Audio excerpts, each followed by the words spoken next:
कॅन्सरचं औषध देतो असं सांगून महिलेवर अत्याचार करणाऱ्या प्रतीक मुळे या भोंदू बाबावर जुना राजवाडा पोलीस ठाण्यात गुन्हा दाखल झाला होता। 2 दिवसांपासून त्याचा विविध पथकांकडून शोध सुरू होता। आज स्थानिक गुन्हे अन्वेषण शाखेच्या पथकानं त्याला पन्हाळा बोरपाडळे मार्गावर अटक केली आणि जुना राजवाडा पोलिसांच्या स्वाधीन केलं। कोल्हापुरातील लुगडीओळ परिसरातील एका मंदिरात प्रतीक मुळे या भोंदूबाबानं आपलं बस्तान मांडलं होतं। त्याच्या दरबारात अनेक नामवंत लोक येत होते। एक महिला या भोंदूबाबाकडे यायची। तिच्या बहिणीला कॅन्सर झाला होता, त्यावरचं औषध देतो असं सांगून भोंदूबाबा प्रतीक मुळेनं त्या महिलेशी संपर्क साधला। तिला कळंबा इथं बोलावून घेतलं। तिथल्या एका लॉजमध्ये नेऊन तिच्याशी जबरदस्तीनं शारीरिक संबंध ठेवले। या प्रकाराबाबत कोणाला काही सांगितल्यास तुला सोडणार नाही अशी धमकी देखील या बाबानं दिली होती।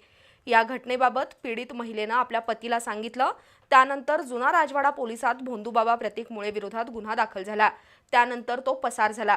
दरम्यान स्थानिक गुन्हे अन्वेषण शाखेच्या पोलिसांनी त्याचा शोध घेत आज सायंकाळी पन्हाळा बोरपाडळे मार्गावर त्याला जेरबंद केलं।